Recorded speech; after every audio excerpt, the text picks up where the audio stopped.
আসসালামু আলাইকুম। আমি একজন বিষয়ের হাজির হয়েছি। আমি দিলা জুলুমত আছি তুলে আমি দোয়ান করে দিন 9 অক্টোবরেতে নতুন মানুষ আসছিল এই পর্যন্ত তুললো হেটমাজি গিয়ে তুলে হেটমাজি জিয়া গিয়ে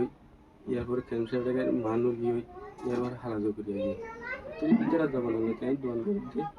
হালা দিলে তারা মাসিক খাইতো আর মাস পর যাই শেষে যাই তারা আর টিউন দিবে না তাহলে আমি বেশি নিরাপত্তা করে দোয়ান করে দিলাম। এখন হেটমাজি নতুন আসছিল আর দোয়ান মানে বাইককে আমি টিয়াকু দিলে মাসের পরে টিয়াকু দিলে আর বিভিন্ন ধরনের হুমকি দিই তো হয়তো ক্যাঙ্গুরি দোয়ান করে বা সেই ক্যাঙ্গুরি থাকো সেই দিলে বিভিন্ন ধরনের হুমকি দিই দিতে হাঁটতে হাঁটতে প্রায় 10,000 টাকা পর্যন্ত খাইয়ে 9,990 টাকা পর্যন্ত খাইবে খাইবাদে আর টিয়াকু টিয়া ন দেয় তাহলে টিয়ালা বলে আমি দেখা মতো বুঝাইলাম তার তাহলে এবারে হইয়ে সাপ যে এবার হইয়ের মতর মগর মতো হয়ে আসরত দেও এসার আগে করে আইরে আন্দোলনত গরুর মূল্য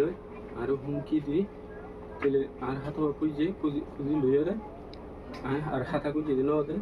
আর তো ঠিক হয়ে যায় 9,990 টাকা আর টিয়া দিয়ে 5,000 টাকা বাদ বাকি ঠিক জুলগরি নদী আর হাত হারিয়ে গেলে